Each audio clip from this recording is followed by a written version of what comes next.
Olá, meus amigos, minhas amigas, pessoas de todo o Brasil e quem sabe do mundo inteiro. Sejam bem-vindos, porque aqui você pode saber. Meu nome é Guilherme de Barros e nós estamos gravando o primeiro episódio da primeira temporada do nosso podcast, o Pode Saber. É um podcast sobre ciências e espiritualidade. E quem está aqui conosco neste momento histórico? Dauro Mendes. Oi, Dauro, seja bem-vindo. Oi, olá, um abraço para todos. Nós estamos aqui muito satisfeitos mesmo com esse processo inicial que a gente está começando, que se Deus quiser vai ser um trabalho super bacana que nós vamos levar sem tempo para terminar. E a estrutura aqui de gravação, você gostou, Dauro? Violentíssimo do nosso amigo João aqui, né? O João tá aqui, ó, tá ali no computador. Que está proporcionando a infraestrutura tecnológica para que a gente possa realmente materializar, colapsar o conhecimento, trazer o conhecimento. Tem que ter muita pressa aí pro João Francisco. Para uma base física. Ele tá ajudando aí com 7 minutos com o Emmanuel. O João Francisco, a gente deixa aqui publicamente o nosso agradecimento, viu? Por você estar cedendo esse espaço fantástico pra gente, nos ajudando nesse trabalho aí. Muito bom, né, Dauro? Muito bom e importante. É isso aí. Nós vamos conversar aqui, nós vamos torcer os neurônios de todo mundo aí, não vamos, Dauro? Inclusive os nossos, né? Inclusive os nossos. Marco Gandra. É uma satisfação imensa, né, Guilherme, ver esse projeto sendo lançado. E nós já estamos trabalhando aí há algum tempo aí com o trabalho do Ser, um trabalho grandioso, lindo. E agora nós abrindo mais uma frente e vai ser fantástico, viu? Vai ser gostoso. Vai ser muito gostoso. Sabe quem que vai ser um dos nossos primeiros ouvintes aí? Com certeza, o Adriano Gilbert. Fantástico. Abraço, Gilbert e Adriano. Nosso irmão do coração. E agora a gente tem aqui um cientista, Marconi. Dizem que o Marconi que foi o inventor do rádio, mas você sabe que há controvérsias, né, Marconi? Há controvérsias, não vou entrar muito nessa questão, não. Eu vou te chamar de Roberto Landel de Moura. Então, o padre inventor. Você sabia que ele foi um brasileiro que concorre aí com a invenção do Eu rádio? fiquei sabendo dessa história, né, perdi o posto de inventor do rádio, mas passando para um brasileiro, eu tô achando que é até uma boa ideia. Pois é, Marconi Gomes, seja bem-vindo, viu? Obrigado, eu fico muito feliz de participar desse momento, é um momento realmente de grande responsabilidade. Eu acho que, citando Chico Xavier, né, o conhecimento, né, gera responsabilidade. Então a gente aqui, nesse momento, a gente tem que está passando para todos que estão nos ouvindo a informação da melhor qualidade, das melhores fontes possíveis, porque isso vai se estender para todo o universo, literalmente, né? Porque a informação, ela não tem fim, né? Ela é lançada para o universo, é possível que alguém capte essas informações até do outro lado do universo, no multiverso, talvez, né, Dauro? Bom, gente, eu queria né? convidar vocês, nós convivemos aí nesses últimos meses, nos últimos anos, com algumas citações fabulosas de cientistas que, confrontados com a realidade das pesquisas científicas, afirmaram algumas coisas que são o pensamento espiritual, o espiritualista e o pensamento apontando nessa direção, cientificista, ciência dando essa base e apontando nessa direção. Apontam numa direção comum, né? Eu escolhi aqui para trazer a abertura da série Cosmos.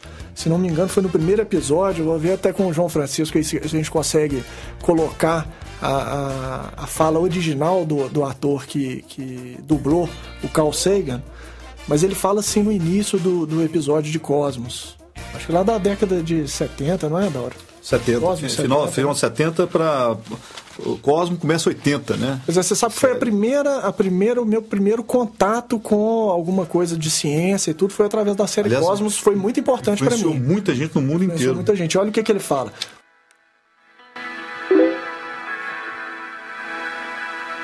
Cosmos.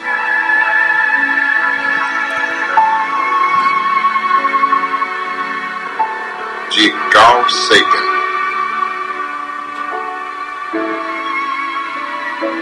Uma viagem pessoal.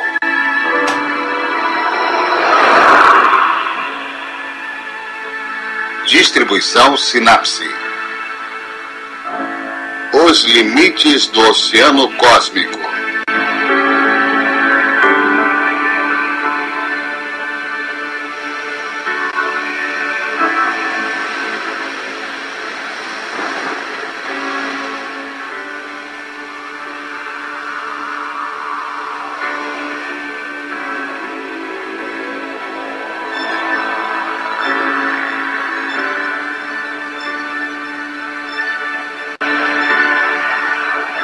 cosmo é tudo o que é, ou foi, ou será.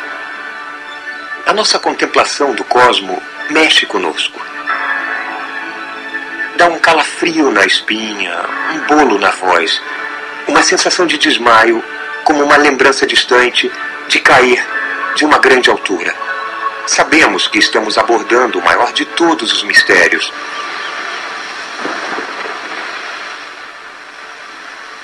O tamanho e a idade do cosmo estão além do entendimento humano comum. Perdido em algum lugar entre a imensidão e a eternidade, está nosso minúsculo lar planetário, a Terra.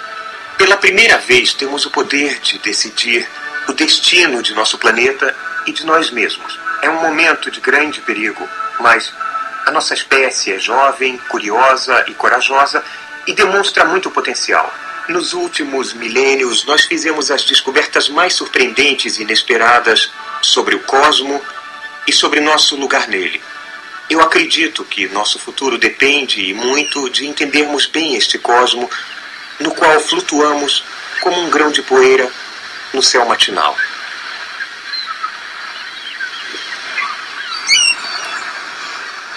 Nós iniciaremos uma jornada através do cosmo. Vamos encontrar galáxias, sóis e planetas, vida e consciência que estão nascendo, evoluindo e perecendo. Mundos de gelo e estrelas de diamante, átomos tão grandes como sóis e universos menores do que átomos.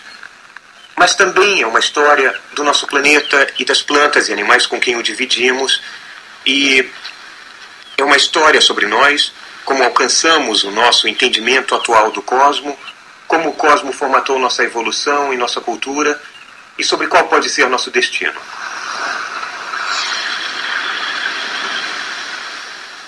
Nós queremos perseguir a verdade, não importa aonde ela nos leve. Mas para achar a verdade, precisamos tanto de imaginação quanto de ceticismo. Não vamos ter medo de especular, mas vamos ter cuidado para distinguir a especulação do fato. O cosmo é ilimitado de verdades elegantes, de interrelacionamentos delicados, do incrível mecanismo da natureza. A superfície da Terra é o litoral do oceano cósmico. Neste litoral, nós aprendemos a maior parte do que sabemos. Recentemente, nós entramos um pouquinho na água, talvez na altura do tornozelo, e a água parece convidativa. Alguma parte do nosso ser sabe que foi daqui que viemos. Queremos voltar. E podemos, porque o cosmo também está dentro de nós. Somos feitos de material estelar e somos um caminho para o cosmo conhecer a si mesmo. A jornada para cada um de nós começa aqui. Nós vamos explorar o cosmo em uma nave da imaginação, totalmente livre dos limites comuns de velocidade e tamanho. Levada pela música das harmonias cósmicas, ela pode nos levar a qualquer lugar do espaço e no tempo. Perfeita como um floco de neve, orgânica como uma semente de dente de leão, ela vai nos levar a mundos de sonhos e mundos de fatos. Venham comigo. Precisamos tanto de imaginação quanto de ceticismo. Não vamos ter medo de especular, mas vamos ter cuidado para distinguir a especulação do fato. E é isso, nós vamos usar um pouco de ceticismo e um pouco de imaginação, né, Dauro? Separando uma coisa da outra. Bom, a minha frase eu tirei do livro Perigo da Profecia, A Falha da Imaginação. Qualquer tecnologia suficientemente avançada é indistinguível de magia. É uma das leis de Clarke.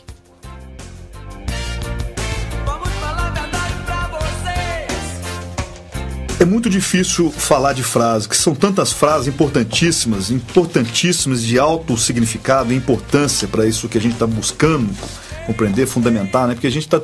O que fez a gente se mover nessa direção? Buscar a resposta para as grandes questões da humanidade, que são as maiores. Quem somos?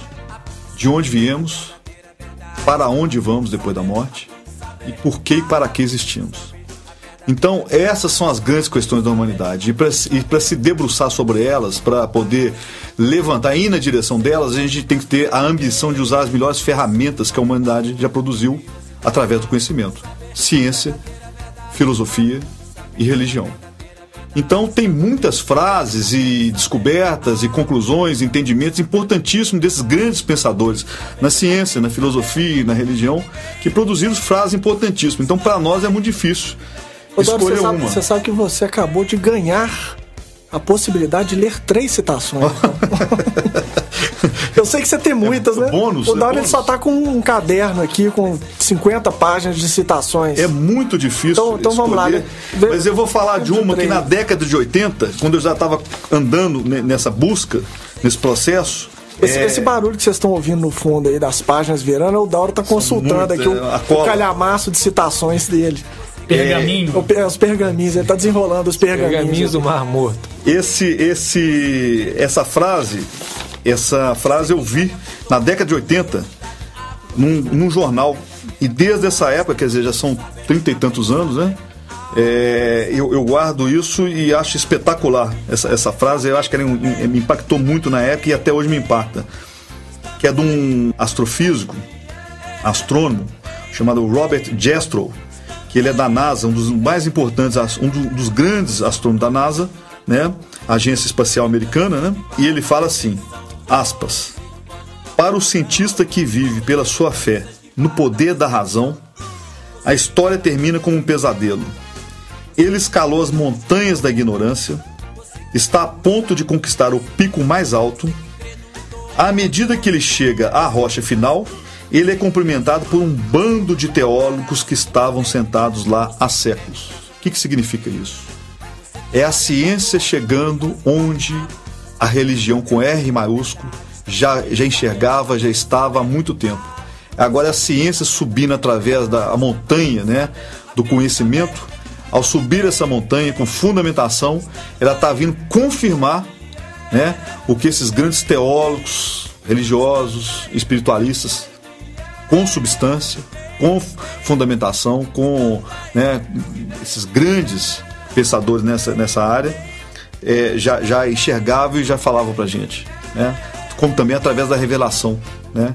Que é o processo de trazer conhecimento para a humanidade, é a revelação vindo do mundo espiritual, como a gente tem o Cristo mostrando vários exemplos disso, né? A gente tem Moisés recebendo a orientação, né, dos mandamentos, né? A gente tem o Cristo nos mostrando esse contato com o mundo espiritual, né? Quando chega Moisés e Elias, né? na transfiguração do mundo do Talbot, né? No Talbot. Então a gente tem vários elementos de evidência dessa interseção, interação e interconexão desses planos de realidade, né? O plano espiritual com o plano físico, nos trazendo a revelação. Então acho que a frase que eu escolhi, na verdade eu não escolhi. Eu esperei todo mundo falar e pelo que eu estou vendo aqui, eu acho que é a espiritualidade que escolheu para eu poder citar essa aqui. Então essa frase foi escolhida, a meu ver, pela espiritualidade, já que eu não separei nada, não preparei nada, uma frase específica. Mas tem aqui, que caiu em minhas mãos, uma frase extremamente oportuna para esse momento, depois da fala do Dauro ainda mais, né? Essa frase é de Max Planck, onde ele diz: toda matéria se origina e existe apenas em virtude de uma força. Devemos assumir por trás dessa força a existência de uma mente consciente e inteligente. Essa mente é a matriz de toda a matéria. Eu acho que ele arrebatou aqui onde nós estamos querendo chegar. O Max Planck é simplesmente um prêmio Nobel de Física e o primeiro pai da física quântica. Do latim plural de quando em quando quase não há quantidade que se medir, qualidade que se expressar, fragmento infinitésimo, quase que apenas mental, quanto um granulado no mel, quanto um ondulado no sal. Bom, gente, vamos começar o nosso bate-papo então, Dauro. Vamos falar um pouquinho sobre o Pode Saber? Essa ideia surgiu muito em função da nossa experiência com o Pode Ser, né? Pode ser. O encontro lá com o Haroldo. Foi bacana aquele encontro lá, não foi? Na sua biblioteca? Um grupo todo, né? Com parte do grupo, né? Com o Guilherme, com o Fred. O Haroldo, quem mais que estava? O Fred Cornélio, o Marconi, a Janaína. E a gente conheceu a sua biblioteca bem completa na área científica. E vendo toda a experiência do seu grupo, conta um pouco dessa história rapidamente, como é que surgiu esse grupo? Nosso trabalho é realmente um trabalho de busca de várias décadas, né? De mais de 3 décadas e meia, e que a gente está buscando levantar o conhecimento que já existe na ciência, na filosofia e na religião, com R maiúsculo, né? Deixa eu ressaltar isso aqui com R maiúsculo. A religião nos trazendo através da revelação coisas importantíssimas, a ciência trazendo através do seu estudo, da sua percepção, da sua descoberta, fundamentações importantes para as grandes questões da humanidade, e a filosofia também cooperando nesse sentido. Nesse processo, nós entendemos que era importante a gente constituir um grupo diferenciado que fosse descobrir, levantar, inventariar esse conhecimento todo, dentro do possível, né, dos nossos limites, e organizar esse material para repassar, né, para distribuir para quem se interessar, e criando aí um núcleo, um fórum de reflexão que busca despertar consciência, né? Sócrates falava que a origem do mal é a ignorância, e o Cristo fala: conhecereis a verdade e a verdade vos libertará. Então a importância do conhecimento, né, uma verdade maior que liberta a gente da ignorância, ou seja, nos liberta do mal. Então o propósito grande, um dos principais propósitos desse grupo é realmente levantar, descobrir esse conhecimento todo que já existe, né? Organizar isso numa base, né? E daí a gente usar isso para despertar consciências, começando pela nossa. Eu acho que o bacana do Pode Saber, dessa possibilidade de alcançar outras pessoas através dessa ferramenta do podcast, é da contribuição, a partir da contribuição, do interesse e das observações das pessoas, a gente amadurecer esse trabalho, tornar cada vez mais didático e fazer com que a ciência se integre de maneira mais harmoniosa no pensamento filosófico e religioso, né? Sobretudo dos espíritas e dos espiritualistas no geral. Isso. Não é isso? Muito interessante. Então a ideia do Pode Saber é muito em cima disso aí, né? Mais uma ferramenta para trabalhar, né, esse processo, né? Exatamente. Uma coisa importante também é que a contribuição das pessoas vai ser muito importante para a gente poder amadurecer esse trabalho, para poder selecionar o conteúdo, para ver em qual direção que a gente deve seguir. Ou seja, nós inventariamos uma primeira temporada, só para o pessoal aí poder ter uma ideia. A gente vai falar um pouco mais sobre a biblioteca, né? Separando os títulos, contar um pouco para vocês dessa história, desse encontro, desta biblioteca, falar um pouco mais sobre o grupo que o Dauro coordena junto com o Marconi. E a gente vai falar também sobre as principais teorias no outro episódio. Vamos falar sobre ciência e espiritismo, especificamente um episódio só para isso. Vamos falar sobre personalidades do mundo acadêmico, do mundo científico e as informações que eles trazem. Vamos falar sobre mecânica quântica, universos paralelos, universo holográfico, tudo com mais detalhes. Então, nesses primeiros episódios é só um gostinho, né, Dauro? É só uma primeira introdução para as pessoas já irem se habituando com os termos, com as ideias e poderem também pesquisar. A gente vai deixar nessa primeira parte aí do primeiro episódio, nós vamos deixar já alguns elementos no site para as pessoas poderem pesquisar e visitar, não é isso? Links, né? Bibliografia, referências.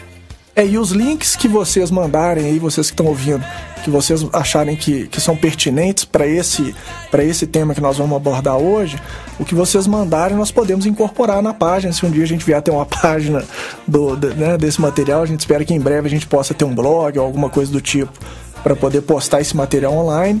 A gente pode colocar ali essas contribuições, vai ser muito, muito importante. É o que a gente quer, né, Guilherme? Nós queremos ter um grande lugar para discutir assuntos que às vezes é difícil para nós conversarmos, né? A gente não tem normalmente esse espaço que a gente possa estar discutindo alguma coisa científica que os estudos estão trazendo. E qual é a relação desse estudo com o espiritismo? Isso é algo que ainda nós não temos de forma clara, ampla. Sabemos de algum grupo no sul do país que tem um trabalho como esse, mas de uma forma geral ainda é um fórum carente, né? A gente precisa de um espaço como esse. É um tema que pode ser meio árduo, tema científico, se ele não for abordado da maneira correta. Então, a nossa ideia é que ele seja bem fluente, bem tranquilo, mesmo um bate-papo informal. Eu acho que um primeiro ponto que a gente deveria conversar é porque o grande ator de toda essa revolução, Dauro, é o átomo, né? O átomo. Começa pelo átomo. Começa pelo átomo. E a gente sente que muitas vezes nós vamos apresentar algumas ideias, principalmente aquelas que vieram a partir da década de 50 do século XX, em que já se fala em estados de sobreposição, em colapso Antes disso, né? Não, pois é, mas muitas vezes a gente já começa nesse campo e aí as pessoas sentem a necessidade de resgatar um pouquinho o que é o átomo, qual que é a natureza do átomo. Então, esse primeiro episódio é pra gente falar, voltar e lembrar um pouquinho desse ator principal, que é o átomo, essa unidade microscópica. E é interessante que você falou que toda a física quântica e mecânica quântica, ela surge a partir do estudo do átomo. Só que a partir do estudo do átomo, ela se estende para o estudo de todo o universo. Hoje já se supõe, a física já avança falando que o universo é quântico. Então, os efeitos e fenômenos quânticos importantíssimos, que nós vamos detalhar e falar mais sobre eles, aprofundar sobre isso, eles não são exclusivos dos átomos. Exatamente. Eles são inerentes, fazem parte e compõem o universo. O universo é quântico, funciona de forma quântica. Mas tem efeitos que atenuam esse processo em escalas maiores, né? Agora, Dauro, você sabe que eu fui pesquisar, tem um link aí, eu vou deixar para vocês, né? Nós vamos deixar aí na página. E o Marconi visitou também lá, que é aquela escala do universo, né, Marconi? É bacana demais aquilo, né? Porque aquele site, né, aquele link, ele é capaz de reproduzir tanto o universo micro como o universo macro, né? Então você consegue entrar dentro da estrutura e sair, fazer um retrato a anos-luz de distância daquilo. Exatamente. Então é impressionante e facilita um pouquinho a imaginação, né? A visualização de algo que às vezes é inimaginável. Pois é, eu até queria convidar as pessoas que estão ouvindo para fazer esse exercício de imaginação, porque uma coisa que eu descobri lá é que a menor partícula visível para o olho humano, na média, né, é uma partícula de 1/10 de milímetro. Então vamos partir daí só para a gente ter uma noção do que é um átomo. 1/10 de milímetro, se a gente pegar aquela escala menor da régua, ele é 1 milímetro. Vamos dividir em 10 partes, nós vamos ter 1/10 de milímetro. Então é literalmente um cisco, 1/10 de milímetro. Aquilo é a menor partícula visível para o olho humano. Se um átomo fosse daquele tamanho, se o átomo se tornasse visível com 1/10 de milímetro, para nós teríamos aí uma pessoa de 1,70 m teria 1.700 quilômetros de altura. Então, se a gente imaginar, né, a montanha mais alta do planeta aí não tem 10 quilômetros de altura, 10. O ser humano teria 1.700 quilômetros de altura. O dedão do pé dele, Odalto, seria daqui até Betim, 30 quilômetros de comprimento. E esse ser humano, ele em 50 passos, ele poderia dar a volta à Terra. E o átomo seria uma partícula de apenas 1/10 de milímetro. Se o átomo fosse do tamanho de uma uva, a gente tem que imaginar que esse ser humano cresceu ainda mais e agora a Terra é como se fosse uma bola de basquete. E o átomo é do tamanho de uma uva. Então são unidades realmente muito pequenas. É incrível que a ciência conseguiu já descobrir a respeito dessa unidade, desse ente. E é muito interessante que nesse link, quando você manipula o scroll do mouse, né, e entra para dentro da matéria, dentro do átomo, e afasta também em escalas proporcionalmente muito grandes, o universo ele é infinito, tanto quando você entra para dentro do átomo, quando você sai da Terra e vai em direção ao espaço infinito. Então não existe limite, né? É o infinito tanto para dentro quanto para fora. Isso é impressionante e é muito difícil de imaginar. Então o exercício da imaginação ele é constante. E os grandes cientistas usam esse artifício, né, para ter os grandes insights, as grandes iluminações e as grandes descobertas, elas partem da imaginação. Guilherme, ajudando o pessoal a fazer esse exercício de imaginação, você comentou que o dedão iria até Betim, né? Como muita gente não sabe de onde nós estamos falando, nós estamos em Belo Horizonte. Betim faz parte da região metropolitana de Belo Horizonte. Bem lembrado. Estado de Minas Gerais, né? É isso mesmo. São 30 e poucos quilômetros, né? Uns 30 quilômetros de distância. 30 quilômetros de dedão. De dedão. Essa, inclusive, havia, o Marconi, tinha um nome para essas experiências mentais. Como eles, os físicos, né, Dauro, eles não tinham condições experimentais de comprovar suas teorias ou não, eles faziam... Não tinha tecnologia na época? Eles faziam experimentos mentais. Eles faziam simulação mental. A experimentação era construída na mente deles, né? O Einstein usava muito isso, né? E todos os outros grandes físicos também usavam isso, as experiências mentais. Agora, complementando isso que o Marconi falou também, que é interessante, ele falou tanto no micro como no macro, mas falou de universo. E hoje, para aumentar a complexidade do que ele está falando, hoje não se fala mais em universo, a gente fala agora de multiverso. Então a escala se torna maior ainda, né? Quando ele está falando de uma escala do micro para a escala do macro, para você ir até os confins do nosso universo, aí 13,7 bilhões de anos nessa bolha de espaço-tempo que está expandindo, né? E falou de universo. Agora ela é só mais um elemento num conjunto de infinitos universos. E para o micro também, porque agora descobriram que o átomo não é a menor partícula. Não. Você tem partículas ainda mais elementares. E já há muito tempo já... Quarks, né? Exatamente. Então nós vamos fazer aqui, encerrando um pouco as nossas Gedanken Experiments, que são as experiências que esses físicos faziam nessa época aí, para a gente poder agora já partir um pouquinho para as experiências mais concretas que eles fizeram. Especificamente, Odauro, eu acho que é importante a gente detalhar para as pessoas em relação à proporção de espaço vazio que existe dentro do átomo, e também algo que muitas vezes confunde as pessoas, que é estado de sobreposição, colapso de onda, ou seja, lembrando rapidamente da experiência da dupla Fendel, que eu acho que é a mais interessante, a mais conhecida das pessoas. Conta pra gente um pouquinho sobre essa experiência da dupla Fendel, o que ela revelou, e dessa natureza do átomo hoje, o que é mais importante para as pessoas saberem. Essa questão a gente tem que ir numa sequência mais construtiva, porque você primeiro falou da questão do espaço vazio. O espaço vazio no átomo foi descoberto em torno de 1909 por Ernest Rutherford, né, no laboratório Cavendish, na Inglaterra. E o seguinte, ele bombardeando um alvo com a folha de ouro, com partículas radioativas, que eram partículas alfa, emitida por uma fonte radioativa, colimada. Colimada quer dizer, o feixe era direcionado. Ele descobriu, ao bombardear, que a maior parte do átomo era composta de vazio. E a maior parte da carga era concentrada numa região muito minúscula, que ele chamou de núcleo atômico, né? Agora, você falou espaço vazio. Espaço vazio era a ideia da época, como também era a ideia que se tinha na Grécia pré-socrática, quando o Demócrito, o Leucipo já começava a falar da ideia do átomo, né, como uma coisa, e além dessa coisa existia o vazio. Só que a física de hoje mostra que vazio não existe. Exatamente. O vácuo agora não é pleno. Existe. É pleno de energia, pleno de potencialidade, de potenciais de criação, o vácuo. E aonde acontece uma das físicas mais impressionantes, como diz um prêmio Nobel chamado Murray-Gell-Mann, que é onde acontece uma das físicas, a física mais impressionante, né? No que a gente entendia antigamente como nada, como vazio.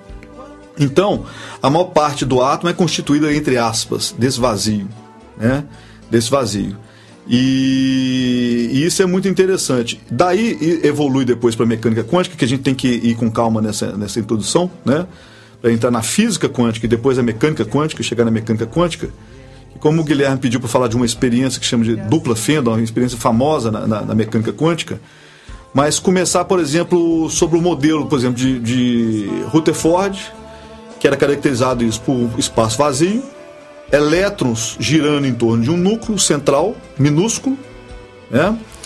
E em órbitas circulares. Para dar uma noção da proporção entre a parte central do átomo Só que e a sua periferia, isso é algo também relativamente conhecido das pessoas. Se o núcleo do átomo fosse do tamanho de uma bola de gude no estádio de futebol, Maracanã, que é o maior estádio do mundo, os elétrons seriam ciscos na periferia do estádio.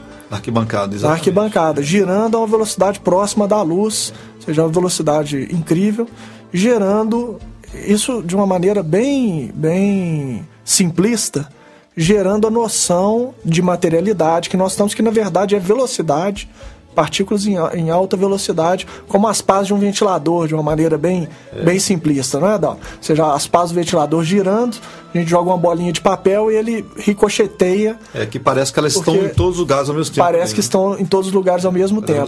E é mais ou menos como é hoje entendida, de uma maneira simplista, essa visão do átomo. Ou seja, é um núcleo central. Essa visão antiga, né? Essa visão antiga. E com possibilidades do elétron estar em várias localidades. Ou seja, a dupla fenda ela mostrou... Isso já mudou, porque já entra a questão da mecânica quântica, né? Que aí já é uma construção que a gente tem que subir no degrau por degrau. O que o Heisenberg comprovou com essa experiência da dupla fenda? O negócio é o seguinte... Que é importante para as pessoas terem em mente. Então, rapidamente, porque quando você fala do modelo atômico do Ernest Rutherford, ele tinha várias falhas, e uma das falhas que você não tinha estabilidade do elétron girando em torno. O elétron tem carga negativa e o núcleo tem carga positiva, formado por prótons, que se descobriu depois. E você não conseguia estabilidade girando, porque o Maxwell, né, James Clerk Maxwell, um dos monstros da física, um dos grandes físicos do século XIX, muito ligado a Deus, né? O Maxwell, ele já tinha mostrado a teoria dele do eletromagnetismo, que quando uma carga está em movimento, ela perde energia.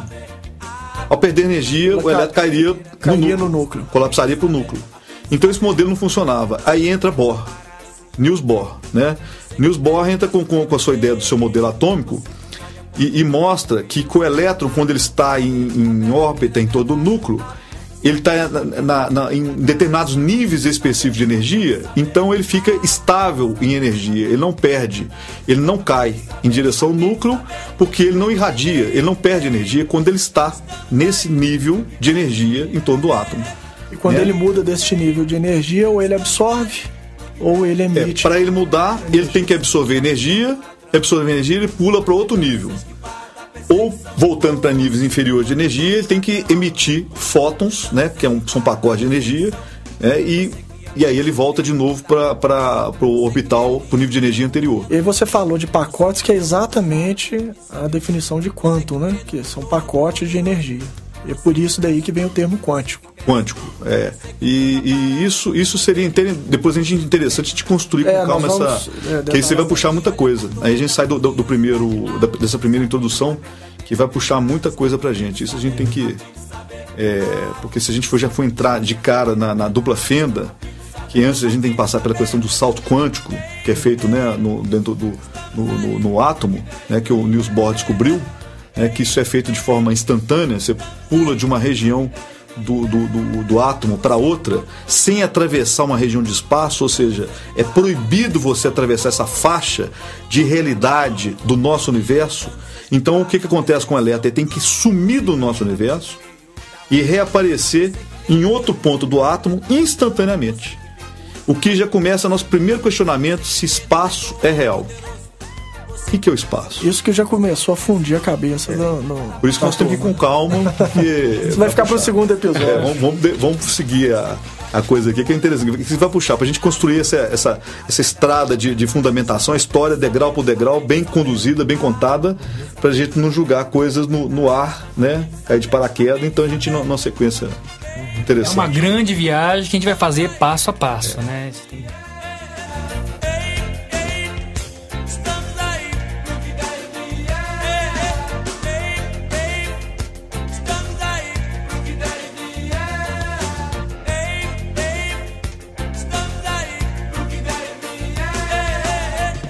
O que eu queria dar para as pessoas é uma noção, por exemplo, do nosso bate-papo, para elas compreenderem quando a gente começar a falar de colapso de onda, de estado de sobreposição, ou seja, uma visão de como que a física levou as pessoas. E isso a gente vai ter uma ideia até quando nós lemos o prefácio do livro Nos Domínios da Mediunidade, de 1954, quando o Emmanuel já previu naquela época que a nossa ciência iria nos conduzir para para desmaterialização. Ou seja, o que é de fato essa desmaterialização? Iria nos conduzir para Deus, né? Sim. Os cientistas como sacerdócio do Espírito. Exatamente, o materialismo estaria fadado... Sem que eles tenham o objetivo de ser.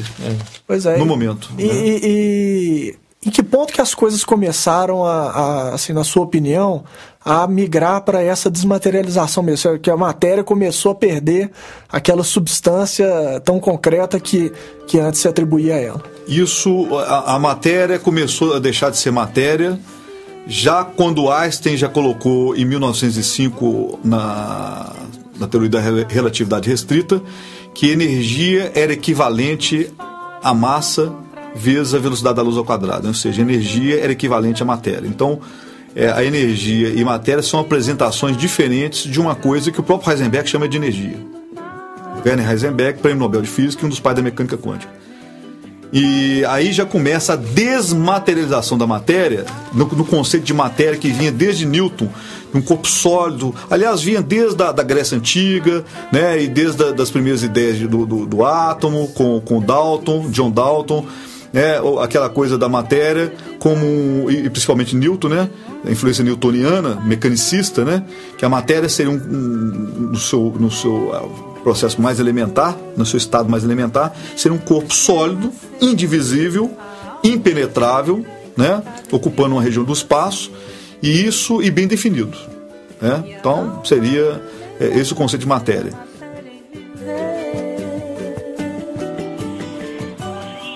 A partir do século XX, do começo do século XX, quando começa a física quântica, que nós vamos depois falar sobre isso, essa parte histórica, essa construção histórica de como esse processo iniciou através de estudos de radiância espectral, analisando emissões de corpos aquecidos, né, vendo a quantidade de energia que eles emitem para determinadas frequências, para cada tipo de frequência, e como é que é isso. Aí tinham fórmulas que foram construídas sobre isso e tinha um desacordo. E também quando analisaram-se as riscas espectrais, quer dizer, emissões atômicas, os átomos quando estão energizados, eles emitem energia, e essa energia ela é emitida formando um espectro, que é a assinatura do átomo, né? Como seria digital do átomo, forma riscas específicas. Então tem pedaço ali que não tem risca. Exatamente. Então seria escuro. Então porque está faltando emissão de energia naquela faixa de frequência, naquela faixa ali. Então significa que não existe energia naquela faixa. Então significa que você não pode ter um contínuo de energia. Ali já começa essas evidências, principalmente no estudo da chamada radiação de cavidade, simulando o chamado corpo negro, imitando emissão de radiação de corpo negro, de radioatividade não, desculpa, de radiação. E aí entra nisso que você falou. Quando chega, o Einstein primeiro já fala que a matéria equivale à energia, a energia equivale à matéria, né? E evoluindo mais para isso no avanço da física quântica, que depois vem se tornar a mecânica quântica, que é a física quântica mais elaborada, né?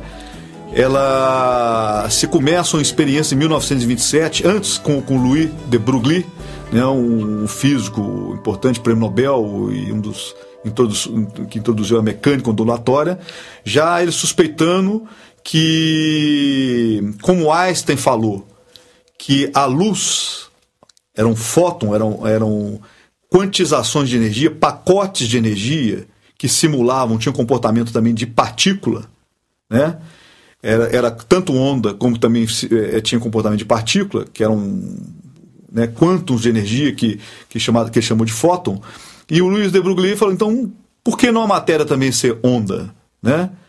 Se a luz poderia ser onda e partícula, como Einstein mostrou através do efeito fotoelétrico, que nós vamos descrever depois sobre isso, por que também a matéria não poderia ser onda? Ele teve esse insight genial. E desses insights começou a nascer. Aí nasce a mecânica ondulatória. Desse nascimento da mecânica ondulatória, vai surgindo depois a mecânica quântica. E ao surgir a mecânica quântica, eles fizeram uma experiência chamada de difração de elétrons na época, de partículas, que já começa ali a primeira experiência da famosa experiência de dupla fenda, com Davidson e Germer, dois grandes físicos que fizeram em 1927, essa experiência, e eles viram que o elétron, com a partícula, também tinha comportamento de onda. Isso é completamente inusitado e assombroso, e um terremoto. Porque como é que pode o mesmo ente ter dois comportamentos completamente contraditórios? Partícula é uma energia localizada no espaço. Onda é uma energia distribuída no espaço, em vários pontos ao mesmo tempo. Então são dois conceitos completamente paradoxais e contraditórios. E ao mesmo tempo eles fazem parte da descrição da mesma coisa. E aí nós vamos ter o trabalho de exercitar a nossa mente exatamente nessa bagunça aí que os físicos falam que se a gente entendeu sobre mecânica e física quântica é porque a gente está no caminho errado, porque nem eles entendem direito, muitas vezes esses conceitos a brincadeira que eles fazem é porque os conceitos de profundidade, o que é a realidade na sua essência, nós ainda estamos longe, nós estamos levantando devagarzinho as pontas dos véus de Ísis, né? Da dança da deusa do Ísis, né? E a ciência aos pouquinhos como vai levantando essas pontinhas desses véus e descortinando a verdade, né? Aproximando da realidade. Mas aí chega na superposição, né? Por causa da mecânica quântica, se descobre que existem duas formas de existência de entes físicos, de chamados elementos de realidade, como o Anton Zeilinger, um dos grandes físicos quânticos experimentais do mundo na atualidade, um dos gênios dessa área, né, que tem feito trabalhos notáveis para a humanidade ao confirmar reiteradamente os princípios, os conceitos e teorias da mecânica quântica nos seus laboratórios, que comanda mais de uma equipe, né, de físicos quânticos experimentais. Mas esses elementos de realidade, então, eles existem de duas formas. Uma forma real, definida e localizada no nosso universo. E outra, chamada forma de potencial, de possibilidade, de campos de possibilidades, campos de potencialidades, campos, entre aspas, absolutamente imateriais, como chamou um grande físico chamado Henri Maginot, né? Chamava isso de campos absolutamente imateriais, que a física hoje lida com campos absolutamente imateriais. E esses campos existem numa coisa que o Guilherme falou que chama estado de superposição, ou seja, superposição de estados, onde vários estados coexistem simultaneamente, ao mesmo tempo, né? Vários estados, num outro tipo de realidade que não é a nossa realidade material. E a partir desses estados, através de ato de observação, ou ato de medição, né? Ou interação entre entes no universo, campos no universo, essa realidade, esse estado de superposição é colapsado instantaneamente, e um dos estados que existe ali surge como um estado definido, particular, como realidade criada. Como pode saber. Que vai nos levar a André Luiz. Que era o estado potencial e agora está concretizado aqui no ar e chegando ao ouvido de todo mundo. Nós vamos citar aí agora algumas... Eu acho que seria interessante, Odauro, se você quiser finalizar com alguma citação, porque no início nós fizemos algumas citações aí e agora as pessoas estão conseguindo aí compreender o porquê desses cientistas que nós citamos na nossa abertura, o porquê das falas que eles deixaram aí, que são realmente estonteantes, né? E é interessante lembrar também que o estado de assombro, de encantamento, de deslumbramento, como ele diz até o Hubert Reeves, um dos grandes astrofísico francês, e que ele escreveu um livro até com esse título, A Hora do Deslumbramento. Esses grandes cientistas de hoje, eles não estão se contendo com o que eles já descobriram, com o que eles já sabem, como funciona o universo, a natureza, e o que eles já aproximam do entendimento da realidade, sabendo que eles não chegaram à essência da realidade e sabem que não vão chegar nessa essência absoluta. Mas eles estão num estado de assombro e de encantamento tão grande que eles não estão se contendo. Livros e livros estão sendo publicados, documentários e mais documentários estão sendo produzidos, e isso está trazendo o chamado novo paradigma. Essa descoberta, essa nova forma de ver o universo, a realidade, até onde se consegue chegar sobre o entendimento sobre ela e a natureza. Então isso se constituiu num novo paradigma que é absolutamente revolucionário, e isso está mudando o mundo de cima para baixo. E Dauro, e trazendo isso para o mundo espiritual, toda essa enxurrada de ciência está nos aproximando ou nos afastando de Deus? Essa pergunta já tem a resposta, porque você vai arrematar ela bem. Muito boa e muito bem lembrado. Apesar, como o Emmanuel fala no prefácio Nos Domínios da Mediunidade, da obra de André Luiz, né, psicografado pelo grande médium Chico Xavier, apesar dos cientistas não ter esse objetivo de provar a existência de Deus, de provar a existência de vida após a morte, né, de provar a existência de realidade espiritual, apesar disso, as evidências da sua descoberta falam por si. E muitos deles já estão convencidos nessa direção, e muitos deles já supõem que existe uma possibilidade interessante dessas realidades serem possíveis, pelo menos possíveis, como possibilidades. E porque isso que se falou está sim apontando a direção. Apesar de muitos, a estatística disso a gente não tem esse dado ainda, mas um grande número deles, de grandes físicos, de grandes cientistas, já estão vendo elementos a favor da existência de um propósito no universo, de um projeto no universo, de um sentido para o universo, de uma diretriz para o universo, né? de um processo teleológico, né? De teleologia, que tem uma finalidade, o universo tem uma finalidade, tem um objetivo, né? Tem um sentido. Então eles já estão vendo elementos, inclusive, de uma inteligência maior. Uns falam de grande matemático, né? Uns falam de grande inteligência, né? Outros chamam de Deus mesmo, né? Outros de grande consciência. Alguns chamam de inteligência suprema do universo, causa primária de todas as coisas. Isso, né? Que é no Livro dos Espíritos, como Kardec fala pra gente. Então eles já estão vendo evidências disso, porque o que eles já descobriram, quando a gente lê, não precisa deles falarem, basta você começar a tomar conhecimento do que eles já sabem, do que eles já descobriram. Isso te dá fundamentação para ver a possibilidade, a evidência de, pelo menos, ser possível fundamentar as questões da espiritualidade, da existência de Deus e tudo como possibilidade, não como certeza. E lembrando que eles não têm esse objetivo ainda. A ciência não tem esse objetivo. Um cientista que você vai saber o nome, né, que com toda essa revolução científica que propiciou a capacidade de se pensar na existência de Deus. Tem um cientista que você falou que a partir de determinado ponto é possível admitir a existência de Deus. Qual foi o cientista que... Você tem o Arthur Eddington, que foi um grande físico e astrônomo e ajudou a provar experimentalmente a teoria da relatividade geral de Einstein. O Arthur Eddington, ele falou... a partir do momento que ele tomou conhecimento da mecânica quântica, a partir de 1927, que é quando começa oficialmente a mecânica quântica, ela é apresentada para o mundo, ele falou que a partir daquele momento se tornava lógico e fundamentado, né? Não foi com essas palavras, mas ele entendia que a religião se tornava possível para um cientista sensato. Em vista do que a mecânica quântica apresentou para ele, a partir de 1927, ou seja, a partir da mecânica quântica, se torna possível a um cientista sensato ter religião.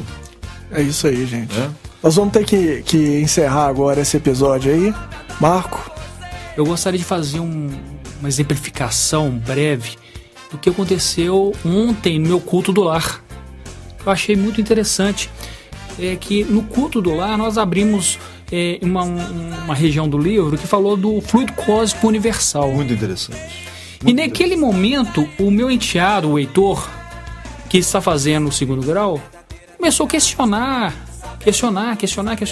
E aí eu utilizei toda essa sabedoria que os cientistas estão nos trazendo hoje para exemplificá-lo. Muito bom. E aí nós percebemos o bate-papo, essa conversa, ela tem endereço certo, né, Guilherme? Os jovens hoje eles têm acesso a um número muito grande de informações, um volume grande de informações, e de fato a fé tem que ser raciocinada, embasada, e a ciência hoje já nos traz muitas informações, e a gente deixa vocês aí com a ideia de que muita ciência nos aproxima de Deus, né? Pouca ciência nos afasta de Deus, mas muita ciência nos aproxima dele. Foi Louis Pasteur que deixou que falou isso. Essa mensagem. E complementando, é muito interessante como Kardec, desde o início, colocou essa questão da fé raciocinada, porque a fé, na medida que a razão evolui, que a consciência, o conhecimento aumenta, é necessário a razão vir nos ajudar a fundamentar determinados conceitos, ideias que, para ser estruturadas e bem estruturada, precisa dessa fundamentação, dessa base sólida que o autoconhecimento, através das principais áreas de conhecimento da humanidade, né, que são ciência, filosofia e religião, nos trazem. Porque senão corre-se o risco, quem não trabalha isso, uma crença fundamentada e uma fé raciocinada, de em algum momento da vida vacilar e às vezes perder esse processo, perder esse rumo, né? Porque não tem substância para dar sustentação quando alguém pode chegar e colocar uma questão sobre ela e ela fica em xeque, como no xadrez, ela se sentir em xeque, acuada, e não ter resposta para aquilo e não conseguir se sustentar, ficar confusa e às vezes até perturbada, né? Pode gerar uma certa perturbação. Você que pede pra sobreviver, você que olha com toda a curiosidade, a fim de saber a verdadeira verdade. Estamos a fim de saber, a fim de saber, a fim de saber a verdadeira verdade. Estamos a fim de saber, a fim de saber. Mas eu jogava. O policial te parou, né? O policial me parou, aí ele chegou e falou assim: você sabe a qual velocidade você estava? Aí eu lembrei do Heisenberg, do princípio da incerteza, que, né, você se medir a velocidade não sabe onde é que está a partícula, né, Dal? Quando você aumenta a certeza na velocidade, ou no momento, né, que está... Você diminui a certeza... Você diminui proporcionalmente a certeza na posição. Pois é, aí eu falei com ele, então eu falei certo. Eu falei, olha, como eu sei que eu estou aqui, eu não tenho a menor ideia de qual velocidade que eu estava. Exatamente. Exatamente. É boa resposta, inteligente. É aquela questão, né? Se não você sabe muito, então. qual é a velocidade que você está dirigindo, com certeza você está totalmente perdido.